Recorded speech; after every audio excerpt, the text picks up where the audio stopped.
Everybody, welcome to the South Campus Show this week. A little snow last week, some on the way, we'll see.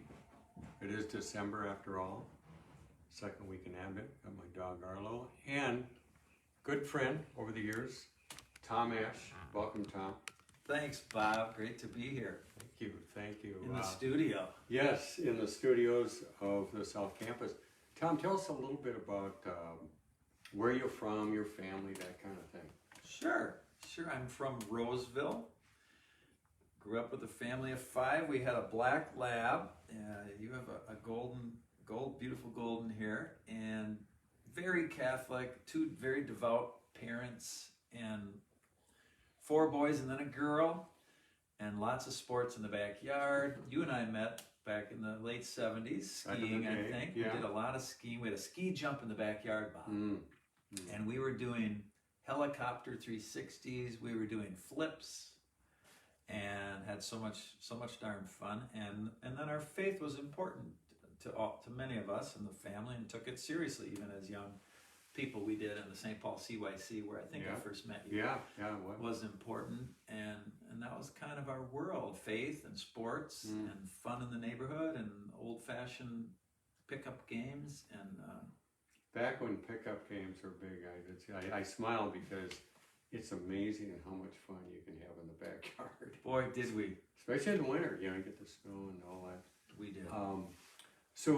And right now, about your family and what you're currently doing? Yes, my original family, we're all still living, thank God, knock on wood. My dad's 91, my mom's 88, and we're all mostly still around Minnesota. I'm married now, 23 years, to Kristen. You know Kristen. And Eli, our son, is now 21, just turned 21. He moved out for the second time about a month and a half ago. And he may be back, but you don't have to and he worry could be about back. It will take him back at least once more. Yeah. And then he's delivering food and making videos of himself, a little bit like your show here. Yeah, wonderful. But there are many parents out there, I'm sure, who can relate to. A young person moves out, they come back, but we're kind of a home is kind of a launch pad. Yeah. It is a launch pad. It takes, the launch is about 21 years and farther, maybe longer. So I always, Tom, in terms of what you do in your career, I think of you as a very eclectic guy. Take that as a compliment. Thank you. You get out and do many things. Tell us a little bit about your career and your background and what you've been in. Sure. It is eclectic, Bob. My original dream was to be a professional baseball player. That didn't work. My next dream was to be a Catholic priest. I did that for a short time, as you know, and made a big decision to move out of that life because the lifestyle was not a fit for me. And then I came back home and did a lot of different things and landed in the construction world, where I worked selling diamond blades for my brother's business, mostly just to make some money so my wife and I could create some stability and pay the mortgage. Absolutely. And I did that, but it kind of cost me something on a soul level. What do you mean by that?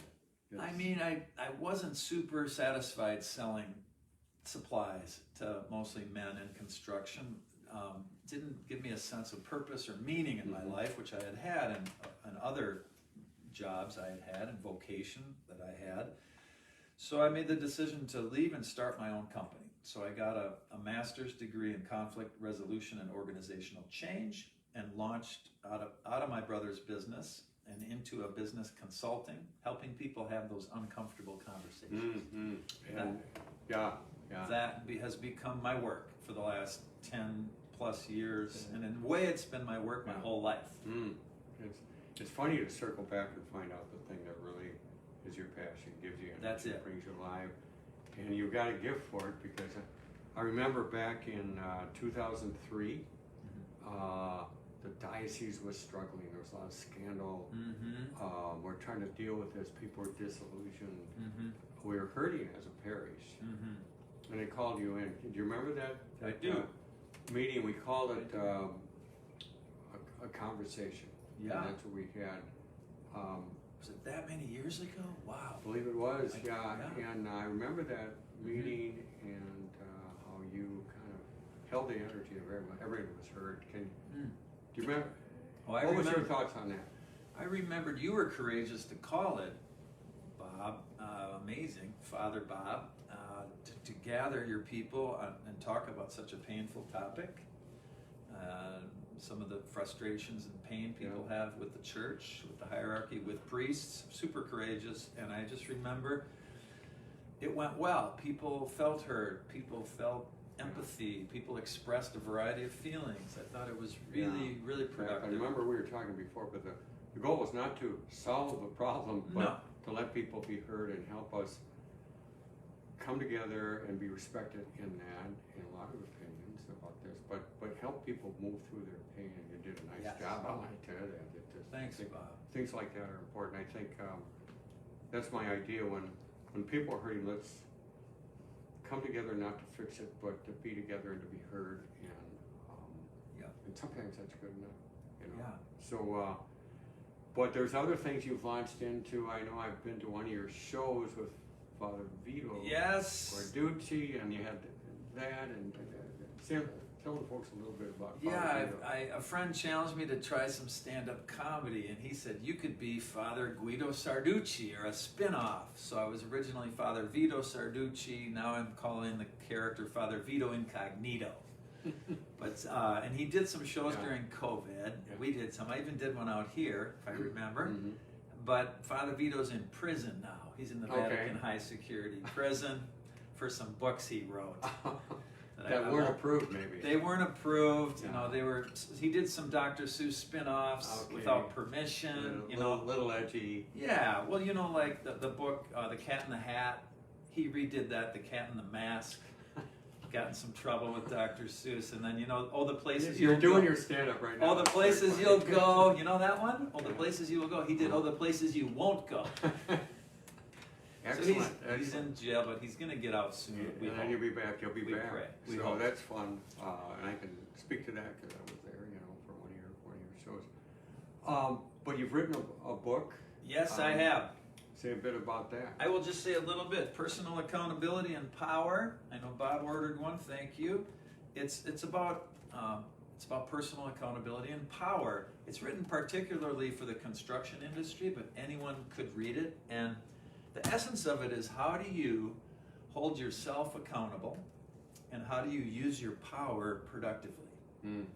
Because sometimes it's not easy to use power productively. We sometimes underuse our power. We sometimes overuse our power.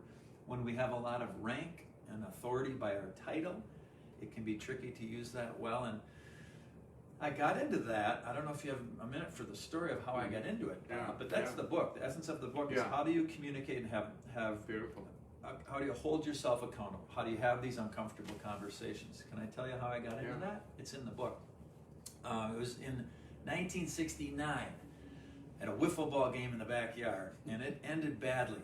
I don't know what happened, but my friend Mike ran in the house crying. His mom came out and said, "Game over, go home." And I said some things to her under my breath, and I used some words I should not have been using. One of the words was God, followed by a word that rhymes with ham. I said some other words. By the time I got home, the phone call had been placed, and it was, "Young man, you're going down there after dinner to apologize." And I had no alibi, no attorneys to call back then, Bob. I didn't have Schwabel, Getz, and Sieben on my speed dial the way they do today. I had to go down, and I had to apologize. And I was pretty sure that was going to be my last supper that night, that I would be killed, tortured, killed. I had a tremendous amount of fear. I didn't really know the parents. I knew my words were very bad. And I went down and had the conversation. I cried, I apologized, I said I'd never call anyone those words again. I never have. And it ended well. And credit to both my parents who made me do it, and to this family, and the father who didn't torture and kill me. I learned you can restore a broken relationship. And that shaped my whole life. It really has shaped my whole life, that moment, and my own disposition. But the book is partly about that, and how do you do that in real life. We all have challenges right now with so many things. So It's funny how things from our past, when we're real young, shape us powerfully. We don't even know it. We look back, we go, and it sets us on a course. Yeah. That's a better one than what we were on because someone cared enough. They held you accountable. Yes. You know? And you grew up a little bit in that thing. And so, but it seems the concept, if I hear it correctly, identify our power, using it well, not underusing it, not overusing it, not abusing it. Yes. I can say that fits for so many different arenas. And so many. And yeah. Anyone is a leader, you know, myself as pastor, I want to use that well, Yes. not dominate, but also I want to step up when I'm needed. Absolutely. To, or Absolutely. everyone suffers and all that. So yes, yeah. I'm anxious to read it. I'm anxious to read it. That's a great concept. And Tom, we have all our guests are treated to the last question from the Magic Cat. A little improv yourself. I'm sure you should have no problem with this. What is your fashion style and why? What did you? I don't have a fashion style. That's a great question. Yeah. You can How about when you're younger? You're trying to be cool. I mean. My fashion style. I guess I bottoms, like I don't earthy know. colors. I like casual. I have put on some ties, but I never liked the tie. Mm-hmm. I'd say my fashion style is casual, earthy, greens, blues, olive colors. I don't know what's my fashion style. You know, my first degree was in art, so I can dress like an artist. I enjoy some of the more free form and colorful outfits. Yeah. I've been known to wear green shoes and pink shirts and different colors over Some the would years. say that's flamboyant. It's just Tom Ash being. Yeah. In the I find moment. as I get older, I have less of the green shoes and the pink shirts, and more of the olive, green, and dark blue and black. Yeah.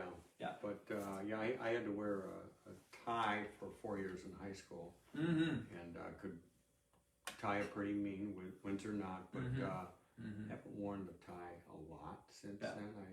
I wear now more of what I call the bulletproof vest with the collar, just in case. You know. Well, your style is sort of LL Bean or something, Bob, huh? Or my dad ordered from that catalog, so maybe that rubbed off. Maybe Hoover the bought it. outdoor. Tom, it's been great having you. Thank you so much. You're welcome. Look forward to reading your book. And everybody, thanks for tuning in. Arlo's asleep, not because the conversation was boring, but it was that good. He's looking up at you, Tom. Thanks, everyone. We'll see you next week. In the meantime, be well, be kind to everyone. You don't know what they've been through, and give yourself a break, too. Yeah. Thanks. Right on. Say bye, Arlo.